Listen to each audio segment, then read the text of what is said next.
حضرت مریم رضی اللہ تعالی عنہا کو اللہ تبارک و تعالی نے بغیر باپ کے جناب عیسیٰ علیہ السلام عطا فرما دیے۔ اب اس بات کو جب لوگوں کے سامنے پیش کیا جائے گا، لوگ کیا رائے دیں گے، یہ بھی تو ایک مشکل کام ہے نا۔ وہ خاتون، وہ پاک باز عورت جس نے اپنی زندگی کے سارے اوقات ہی اللہ کے گھر مسجد میں گزارے، جس کی ماں پاک ہے، باپ پاک ہے، خاندان پاک ہے، اس خاتون کو بغیر باپ کے جب گود میں بچہ لے کے لوگوں کے سامنے جانا ہے تو کن رویوں کا سامنا کرنا ہے، یہ آپ سمجھ سکتے ہیں۔ کسی شاعر نے کہا تھا کہ الجھے الجھے بکھرے بکھرے روز و شب دیکھے گا کون، لوگ تیرا جرم دیکھیں گے سبب دیکھے گا کون۔ لوگ تو ظاہری حالات کو دیکھتے ہیں اور فیصلہ کر دیتے ہیں، سبب کیا ہوا تھا، وجہ کیا بنی تھی، تصویر کا دوسرا رخ کیا، اس پر تو غور ہی کوئی نہیں کرتا۔ اور پھر مخلوق تو فنکار ہے اس درجہ کے پل بھر میں، سنگے در کعبہ سے بھی اصنام تراشے، تم کون ہو کیا چیز ہے داغ کبابی۔ لوگوں نے تو مریم پہ بھی الزام تراشے، بڑے بڑے باعزت باوقار لوگ، اور ذرا سا کہیں کوئی نقطہ لوگوں کو نظر آتا ہے تو لوگ اس نقطے کو بہت بڑا قصہ بنا لیتے ہیں، بہت زیادہ داستان سرائی کرتے ہیں، نیک لوگوں کو بڑی تکلیف پہنچاتے ہیں۔ لیکن اگر وہ شخص سچا ہے اور اپنے رب کی بارگاہ میں وہ صاف ہے تو پھر اسے زیادہ وضاحتیں دینے کی ضرورت بھی نہیں، اور ویسے بھی جب لوگ بہت زیادہ مخالفت کر رہے ہوں تو وضاحتیں دینا کام بھی نہیں آتا، اس وقت صفائی دے کے انسان مزید الجھتا چلا جاتا ہے۔ حضرت مریم کی گود میں جناب عیسیٰ علیہ السلام تشریف لے آئے تو جناب مریم کو حکم تھا کہ آپ نے بولنا ہی نہیں، آپ نے بات ہی نہیں کرنی، آپ خاموش رہیں۔ وہ خاموش ہیں، بچہ پنگوڑے میں ہے، قوم کے سامنے ہے تو قوم بڑے سخت نظروں سے دیکھتی ہے، بڑے سخت جملے کہتی ہے، اور انہوں نے کہا کہ مریم یہ بچہ کہاں سے آ گیا، آپ بھی نیک، آپ کا باپ بھی نیک۔ تو جناب مریم نے کیا کہا، قرآن مجید سورہ مریم کی آیت نمبر 29 دیکھیے، فَأَشَارَتْ إِلَيْهِ، تو جناب مریم نے نا پنگوڑے کی طرف اشارہ کیا، جناب عیسیٰ کی طرف اشارہ کیا، توجہ ادھر کی، فَأَشَارَتْ إِلَيْهِ، بچے کی طرف اشارہ کیا، گویا اس سے پوچھ لے تو قوم کیا کہتی ہے۔ انہوں نے کہا قَالُوا كَيْفَ نُكَلِّمُ مَنْ كَانَ فِي الْمَهْدِ صَبِيًّا، یہ کیسے بات کرے گا، یہ تو پنگوڑے میں بچہ ہے۔ پنگوڑے میں بچے بھی کبھی بولے ہیں، وہ بولتے ہیں بھائی، پر جب رب چاہے، اور جب اللہ اپنے بندوں کو صاف کرنا چاہے، اور جب رب اپنے بندوں کی عزتوں کا محافظ بنے تو بچے پنگوڑوں میں بھی بولتے ہیں۔ جناب یوسف کے لیے بھی بولا تھا، جناب عیسیٰ بھی پنگوڑے میں بولے تھے، جناب جریج کے لیے بھی بولا تھا، بچے بولتے ہیں، لیکن کب، جب رب چاہے۔ کیسے بولے گا، یہ تو پنگوڑے میں ہے۔ لیکن جب انہوں نے دیکھا نا بچے کی جانب، آپ نے منہ سے نہیں کہا، وہاں تو حکم تھا چپ رہنا ہے، وہ خاموش تھی، پنگوڑے کی طرف اشارہ کر کے کہا اس سے پوچھ لو جو پنگوڑے میں ہے۔ تو جناب عیسیٰ پنگوڑے سے بولے اور سیدھے ہاتھ کے اشارے کر کر کے بولے، کیا کہتے ہیں، فرمانے لگے قال انی عبد اللہ۔ عیسائیوں نے کل کلاں کو کہنا تھا نا وہ اللہ کے بیٹے ہیں، تو انہیں بات ہی یہاں سے شروع کی، کہنے لگے لوگوں سنو میں اللہ کا بندہ ہوں۔ بات شروع یہاں سے کی، جو کل بات ہونی تھی آج اس کا اظہار کیا، کہنے لگے انی عبد اللہ، میں اللہ کا بندہ ہوں، آتانی الکتاب، مجھے کتاب دی گئی ہے، وجعلنی نبیّا، اور رب نے مجھے نبی بنا کے بھیجا ہے۔ 10 منٹ پہلے جناب مریم کے بارے میں رائے لوگوں کی اور تھی، اور 10 منٹ کے بعد اور تھی۔ 5 منٹ پہلے باتیں اور تھیں اور 5 منٹ کے بعد باتیں اور تھیں۔ جب رب بندوبست کر دے، جب اللہ اہتمام کر دے، میرے بھائی ضروری تو نہیں کہ ہم پریشان ہی رہیں کہ یار یہ کام میں نے کیا نہیں، میرے کھاتے ڈال دیا گیا، یار اس جرم کا میں مجرم ہی نہیں اور میرے منہ پہ سیاہی ملنے کی کوشش کی جا رہی، یہ میرا کھاتا ہی نہیں اور لوگ مجھے تکلیف دے رہے ہیں۔ ضروری نہیں کہ آپ ہی وضاحت کریں، میرا رب بھی بندوبست فرما دیا کرتا ہے۔ اور جو اہتمام اللہ کرتا ہے نا، جو بندوبست رب کرتا ہے، آزمائش آ جاتی ہے، بڑے بڑوں پہ آ جاتی ہے، لیکن بعض اوقات بڑی تکلیف ہوتی ہے جب اس بندے کو لوگ کٹہرے میں کھڑا کر دیں جس کا جرم ہی کوئی نہیں، اس شخص سے لوگ سوال جواب شروع کر دیں جس بیچارے کے خیال میں بھی وہ بات نہیں، پھر وہاں وضاحتیں دینا، نہ کردہ گناہوں کی وضاحتیں دینا، یہ بڑا بوجھ بنتا ہے، بڑی تکلیف ہوتی، اور لوگ کرتے ہیں یہ کام۔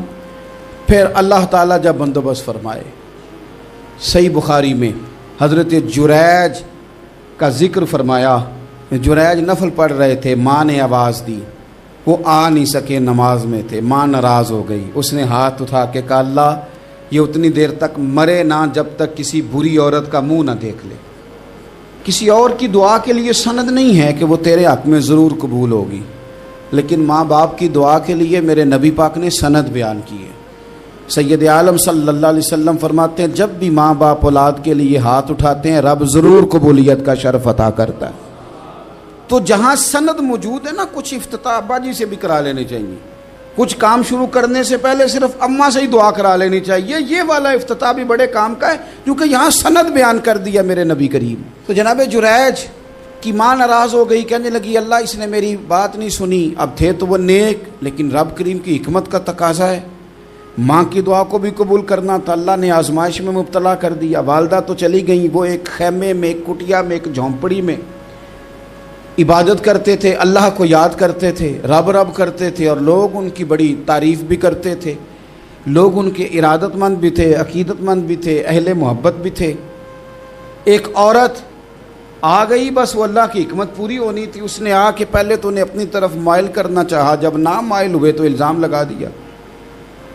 یہ ہمارے دور کا تقاضا ہے، لوگ پہلے آپ کو اپنے حق میں قائل کرتے ہیں، اپنی فرما برداری میں لانا چاہتے ہیں، اگر آپ نہیں آتے تو پھر وہ آپ کو مجرم قرار دے دیتے ہیں، یا میرے ساتھ چل ورنہ پھر میں تیرے خلاف پراپوگنڈا کروں گا۔ دو ہی باتیں، پہلے اس نے قائل کیا، جب جناب جنید قائل نہ ہوئے تو اس نے قریب ایک چرواہا تھا، اس چرواہے کے ساتھ جا کے منہ کالا کیا، مقررہ وقت پہ بچہ پیدا ہو گیا۔ لوگوں نے کہا کس کا ہے؟ کہنے لگی اس خانقاہ میں، اس حجرے میں عبادت کرنے والے کا ہے۔ اگر کسی دیندار پر ذرا سا بھی الزام لگ جائے تو آپ یقین کریں کہ بڑے بڑے خوفناک لوگ بھی نیک ہو جاتے ہیں، جن کا اپنا سارا ماضی کالا سیاہ ہو وہ بھی اجالوں کے راہبر بن جاتے ہیں، جن کی اپنی زبانیں ساری زندگی آلودہ رہی ہوں وہ بھی بڑے بڑے اعلیٰ سچ بولنے لگتے ہیں۔ اعلیٰ کچے میرے مکان کی دیوار کیا گری، لوگوں نے تو میرے صحن میں رستے ہی بنا لیے۔ بڑے لوگ آ جاتے ہیں پھر بڑا کچھ کرتے ہیں اور بڑے بڑے خوفناک جملے کستے ہیں، بس کو نقطہ جو ہاتھ آ گیا ایسا جیسے گرنے کا انتظار کر رہے تھے۔ اب جناب لوگ اٹھے، احتجاج شروع ہو گیا، شور پڑ گیا، یہ بابا بڑا نیک بنتا تھا، نفل پڑھتا تھا، عبادتیں کرتا تھا، دیکھو اس کا حال کیا ہے کہ اس نے ناجائز بچہ پیدا کیا۔ بغیر تحقیق کے میں کہہ چکا ہوں کہ الجھے الجھے بکھرے بکھرے روز و شب دیکھے گا کون، لوگ تیرا جرم دیکھیں گے سبب دیکھے گا کون، لوگ تیرا جرم دیکھیں گے سبب کوئی غور نہیں کرتا کہ وجہ کیا تھی۔ او بھائی کچھ تو مجبوریاں رہی ہوں گی، یوں ہی کوئی بے وفا نہیں ہوتا۔ الزام لگا دیا، شور ہوا، احتجاج ہوا، دنیا کٹھی ہوئی، ان کا انہوں نے اجرا گرا دیا، مارا بھی، پیٹا بھی، ایک نیک آدمی کو بدنام بھی کیا، برا بھلا بھی کہا، گالیاں بھی دیں، جو کر سکتے تھے کیا۔ اب جب سزا دینے لگے نا تو جناب جریج کہنے لگے تھوڑی سی اجازت دیتے ہو، مار تو تم نے دینا ہی ہے۔ کہا جناب ٹھیک ہے دیتے ہیں۔ انہوں نے کہا صرف 2 نفل پڑھنے ہیں۔ اب وہ نفل پڑھ رہے تھے تو لوگ اس وقت بھی کہہ رہے تھے فراڈ ہی کر رہا ہے، دھوکہ ہی دے رہا ہے، چونکہ ذہن بن گیا نا، بدگمانی آ گئی۔ انہوں نے 2 نفل پڑھ کے ہاتھ اٹھائے، کہا اللہ جانا تو میں نے ہے، پر اس رسوائی کے ساتھ جنازے تک نہیں خراب ہو جاتے، قبریں تک نہیں لوگ بدنام کر دیتے، کہ اللہ جانا تو ہے پھر اس رسوائی کے ساتھ، تو میری مدد فرما، اب تو میرا کیس تیری ہی عدالت میں ہے، تو رحمت کا دروازہ کھول۔ ہاتھ اٹھائے، دعا مانگی، نفل پڑھے، پورے مجمع پہ نظر دوڑائی، کوئی نہیں تھا سپورٹ کرنے والا۔ کل تک جو کہتے تھے نا تیرے لیے جیئیں گے، تیرے لیے مریں گے، ساری عمر ہی آٹا گدہ ہے، لکھاں کیتے نہیں پیڑے، اب وقت آیا ہی تے محمد بخشا کوئی نہیں ہو بیٹھا نیڑے۔ ایک بندہ بھی نہیں تھا، ووٹر سپورٹر ساتھ دینے والا کوئی نہیں تھا۔ تو جناب جنید بچے کی طرف اشارہ کر کے کہنے لگے کوئی نہیں بول رہا، تو ہی بول کے بتا دے تیرا باپ کون ہے، تو ہی بول کے بتا دے کون ہے۔ اللہ اکبر۔ میرا رب جب چاہے تو بچے بولتے ہیں، رب چاہے تو گونگے بولتے ہیں، رب جب چاہے تو پھر پتھر بھی بولتے ہیں۔ جب کہا نا تو ہی بتا تو بچہ بولا اور بول کے کہنے لگا میرا باپ جریج نہیں، میرا تو وہ ہے جو بکریاں چرانے والا ہے، وہ میرا باپ۔ جب رب کریم نے توفیق دی تو بچہ بول پڑا۔ جب رب بندوبست کرتا ہے کسی کی عزت کی حفاظت کا تو پھر کوئی اسے رسوا کر سکتا۔ یاد رکھنا جب رب محافظ ہو تو پھر لوگوں کا پراپوگنڈا وہاں کچھ کر سکتا۔ لوگ کئی دفعہ بڑا گہرا جال بنتے ہیں، سازش کا رنگ بڑا گہرا ہوتا ہے، عام سادے آدمی اس کو سمجھ نہیں پاتے، اس پراپوگنڈے کا حصہ ہو جاتے ہیں، انہیں پتہ ہی نہیں چلتا یہ بات دراصل کیا کی جا رہی ہے۔ یہ کتنی گہری حسد کی آگ ہے جس کو لوگ بغض کے ساتھ ہوا دے رہے ہیں، اپنی عداوت کے ساتھ اس کو زیادہ جلا رہے ہیں۔ حضرت سیدنا عائشہ صدیقہ رضی اللہ تعالیٰ عنہ بیان کرتی ہیں، اور لطف کی بات یہ بھی بخاری میں موجود ہے۔ میں نے جناب جنید کا قصہ عرض کیا تو بخاری سے، یہ عرض کر رہا ہوں تو بخاری سے۔ یہ واقعہ میں حضور کی امت کے کسی ولی کا بیان کرتا تو لوگوں نے کہنا تھا ہماری سمجھ میں ہی نہیں آتا۔ بعض لوگوں کا خیال ہے کہ داتا صاحب کی کرامت بھی نبی پاک کی بیان کریں۔ او خدا کے بندوں کو خیال کرو، داتا صاحب تو کئی سو سال بعد آئے ہیں، وہاں اگر کوئی کرامت ہوگی تو حضور بیان کریں گے؟ اگر نبی کریم نے پچھلے بنی اسرائیل کے ولیوں کی کرامتیں بیان کر کے تمہیں بتائی ہیں تو اس کا معنی یہ ہے کہ اگر وہاں اللہ یہ شان عطا کر سکتا ہے تو تم تو امتوں کی سردار امت ہو، ان پر تو نرا فضل ہے، تم پر تو رب کا فضل کبیر ہے۔ تو بس لوگ سمجھنے کو تیار نہیں، پچھلوں کی مان لیتے ہیں۔ جناب آصف بن برخیہ کی کرامت جو سورہ نمل میں آئی وہ تو مانیں گے، پر غوث پاک کی کرامت یہ پتہ نہیں عجیب فلسفہ ہے، اور کس طرح کا فلسفہ ہے یہ سمجھ سے بالاتار ہے کہ بنی اسرائیل کا کوئی ولی ہو تو اس کی کرامت ہو سکتی ہے اور نبی پاک کی امت کا ہو تو اس کی ہو ہی نہیں سکتی۔ کیا معنی ہے اس بات کا؟ اور لوگ ہیں کہ داد و تحسین دے رہے ہیں، واہ واہ کر رہے ہیں۔ اللہ تعالیٰ سمجھنے کی توفیق عطا فرمائے۔ حضرت عائشہ صدیقہ رضی اللہ تعالیٰ عنہ فرماتی ہیں ایک عورت تھی اور اسے نبی پاک صلی اللہ تعالیٰ علیہ وسلم نے وہ کلمہ پڑھ کے مسلمان ہوئی، مدینہ طیبہ آ گئی تو حضور نے مسجد نبوی شریف میں اس کے لیے مکان، ایک سادہ سا کمرہ ساتھ مسجد کے بنوا دیا، وہیں رہنے لگی۔ اکثر وہ سیدہ طیبہ کے پاس آتی تو حضرت عائشہ صدیقہ رضی اللہ تعالیٰ عنہ فرماتی ہیں وہ بڑی باتیں سناتی اور آخر میں کہتی وہ ہار والا دن بھی بڑا عجیب دن تھا اور میرے رب کی قدرتوں کا دن تھا، وہ بھی بڑا عجیب دن تھا۔ سیدہ عائشہ صدیقہ رضی اللہ تعالیٰ عنہ ایک دن فرمانے لگی کہ تو ہار والے دن کا بڑا ذکر کرتی ہے، وہ کیا دن تھا؟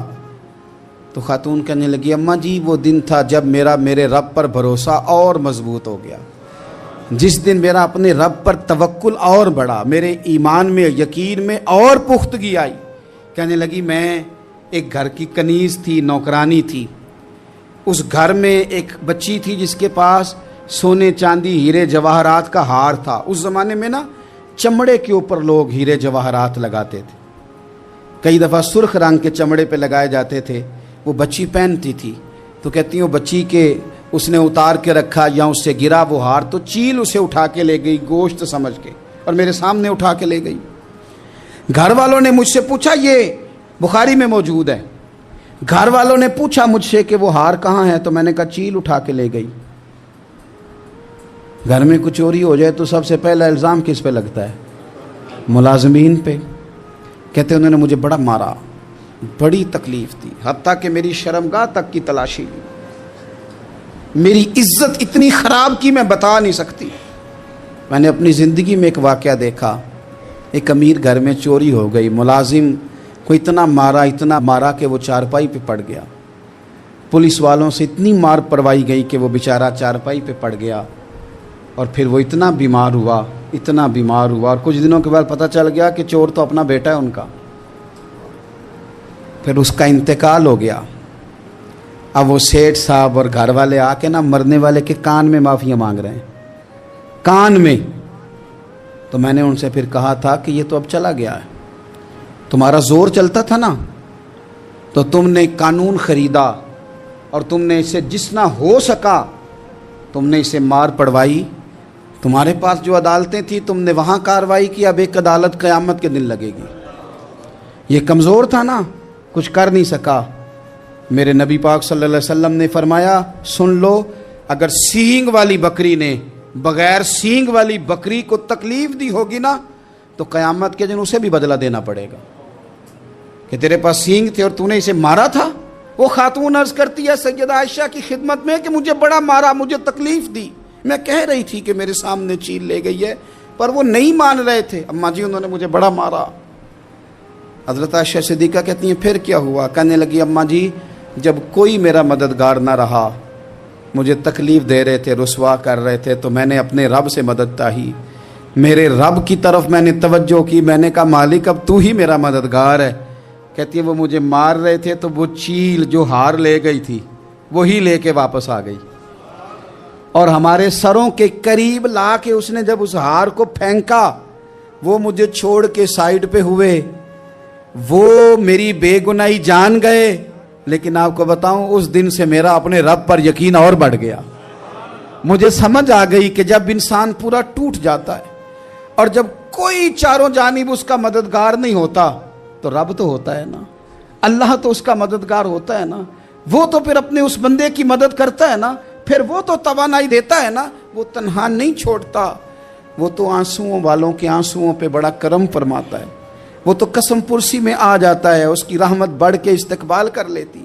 تو بھائی جب آپ پر اللہ کی حکمت کے تقاضے پورے ہونے لگیں اور زندگی میں کبھی کوئی ایسا وقت آئے کہ آپ محسوس کریں کہ تنہا رہ گئے ہیں اور کئی اپنے بھی مخالفین کی جماعت میں نظر آنے لگے ہیں, تو اس وقت پھر دل, روح, زبان اور ذہن کو یکجا کر کے سمجھ لینا کہ جب ساری دنیا ساتھ چھوڑ جاتی ہے تو رب کی رحمتیں اس وقت بھی ساتھ رہتی ہیں اور اللہ کی مدد اس وقت بھی بندے پہ کرم نوازی کرتی ہے. ایک اور حدیث سنیں, لطف کی بات یہ ہے یہ بھی بخاری میں ہے, یہ بھی واقعہ بخاری میں ہے. اللہ اکبر. ایک شخص نے نا ایک بندے سے قرض مانگا, اس نے کہا مجھے قرضہ دو. وہ کہنے لگا کہ کتنا قرضہ؟ اس نے کہا 1000 دینار. دینار سونے کا ہوتا تھا, درہم چاندی کا ہوتا تھا. 1000 دینار چاہیے. اس نے کہا کوئی گواہ ہے تیرے پاس؟ غریب کا گواہ بھی کوئی نہیں بنتا. کبھی الجھ جائے نا کو بندہ تو کئی اپنے بھی کہہ دیتے ہیں کہ ہم اس کے قول فعل کے ذمہ دار نہیں ہیں. ایک غریب آدمی کو قرض کی ضرورت پڑ گئی, 1000 دینار چاہیے. میں کہہ چکا ہوں کہ درہم چاندی کا ہوتا تھا, دینار سونے کا. اب 1000 دینار لینا ہے. تو جس بندے سے اس نے کہا, اگرچہ وہ نیک بندہ تھا, اس نے کہا یار 1000 دینار دے دو. تو کہنے لگا کوئی گواہ ہے تیرے پاس؟ وہ کہنے لگا غریبوں کا گواہ کون ہوتا ہے؟ ہاں ایک گواہ ہے. کہا کون؟ کہا میرا رب, وہ تیرے اور میرے بیچ گواہ ہے. اس نے کہا کوئی کفیل, اگر تو پیسے نہ دے سکے تو وہ بعد میں دے دے, یا تجھے کچھ ہو جائے تو وہ دے دے. اس نے کہا کفیل بھی میرا اللہ ہی ہے. میرے پاس اگر ہے تو رب کریم کا نام ہے, اگر اعتماد کر سکتا ہے تو کر لے. بندہ نیک تھا, اس نے کہا رب کے نام پہ, رب کی کفالت پہ, اللہ کو گواہ بنا کے میں تیار ہوں تجھے 1000 دینے کو. اس نے 1000 دینار دے دیا. وقت واپسی کا طے ہو گیا. وہ چلا گیا پیسے لے کے. اس نے پوری محنت کی کہ میں نے وقت پہ پیسے لوٹانے, پوری محنت بھی کر لی, اللہ نے مدد بھی کر دی, پیسے بھی اس تاریخ کو اسے مل گئے. بعض لوگوں کا تو لوٹانے کا دل ہی نہیں نہ ہوتا. فرمایا حدیث پاک میں کہ تو لوٹانے کا ارادہ کر, رب تیری مدد بھی فرمائے گا. لیکن یہاں بہت سارے لوگ کہتے ہیں خیر ہے, ارادہ ہی نہیں. تو پھر جس طرح کا بندے کا گمان ہو, رب بھی اسی طرح کا معاملہ فرماتا ہے. اس نے پیسے جمع بھی کر لیے اور واپس دینے کو تیار بھی ہو گیا, لیکن رستہ بحری جہاز کا تھا, کشتی کا تھا, دریا کے رستے واپس آنا تھا. اب وہ جب آ گیا دریا کے کنارے تو بڑی کوشش کی, پر وہاں اسے کوئی کشتی نہیں ملی. وقت پہ پیسے لوٹانے ہیں, سفر کرنا ہے, اب سواری میسر نہیں ہے. سوچ سوچ کے پریشان تھا کہ میں نے تو اللہ کے نام پہ لیے. اچانک دل میں ایک تجویز آئی. اس نے ایک لکڑی لی, لکڑی کو اندر سے کھولا, 1000 دینار اس میں بھرا. بخاری پڑھ رہا ہوں. اور ساتھ ایک خط بھی لکھا کہ یار میں پیسے پہنچانا چاہتا تھا پر مجھے کوئی چیز نہیں ملی دریا کے اس پار آنے, اللہ کے نام پر تیری طرف روانہ کر رہا ہوں. اور یہ کہہ کہ وہ لکڑی دریا میں رکھ دی. وہ لکڑی ڈوب گئی ہے, واپس آ گیا. وہ جس نے پیسے لینے تھے وہ عین مقررہ وقت پر دریا کنارے آیا. صبح سے سر شام تک اس نے انتظار کیا، دل ڈھلنے لگا تو دل میں خیال آ گیا کہ یار نہیں، اس نے دینے ہی نہیں، جھوٹا وعدہ کر گیا، پہنچا ہی نہیں وقت پہ۔ اب جب واپس لوٹنے لگا تو اچانک دریا میں ایک لکڑی تیرتی ہوئی دکھائی دی، کہنے لگا لے جاتا ہوں، شام کو روٹیاں پکانے کے کام آئے گی، ایندھن بنا کے جلا لوں گا، ہنڈیا پک جائے گی۔ لکڑی اٹھا کے جلانے کے لیے گھر لایا، گمان تھا کہ وہ نہیں آیا وعدہ کر کے، اللہ کو کفیل اور وکیل بنا کے اور گواہ بنا کے پھر بھی نہیں آیا۔ لکڑی لے کے گھر گیا، بخاری ہے، اور جب اس کو چیرا نہ کہ میں اس کی آگ جلاؤں گا، کھولا تو اندر سے 1000 دینار بھی نکل آیا، خط بھی نکل آیا۔ اب ذرا سمجھنا، اس کے دل میں بات کس نے ڈالی کہ تو لکڑی میں پیسے ڈال دے؟ اللہ نے۔ اس بندے کو مقررہ وقت پہ کنارے بھیجا کس نے؟ لکڑی صرف اسی کے ہاتھ آئی تو یہ بندوبست کیا کس نے؟ اللہ نے۔ گھر جا کے چیری تو پیسے بحفاظت اس تک پہنچائے کس نے؟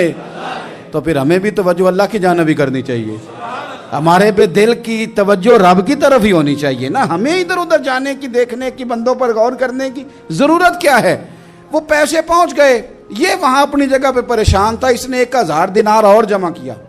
پھر دوبارہ ایک دن دریا کنارے آیا، کشتی مل گئی، بیٹھ کے اپنے اس بھائی کے پاس آیا، کہنے لگا دیکھنا مجھ پر بدگمان نہ ہونا، پیسے اس تاریخ کو بھی جمع کر لیے تھے، دریا پہ آیا تھا پر کشتی نہیں ملی تھی، پھر میں نے نا لکڑی میں ڈال کے خط ڈال کے تیری طرف بھیج بھی دیے تھے، لیکن آج میں پھر لے کے آ گیا ہوں۔ وہ کہنے لگا خوش ہو جا، جس رب کو تو نے میرا اور اپنا گواہ بنایا تھا اس رب نے میرے تک پہنچا بھی دیے ہیں۔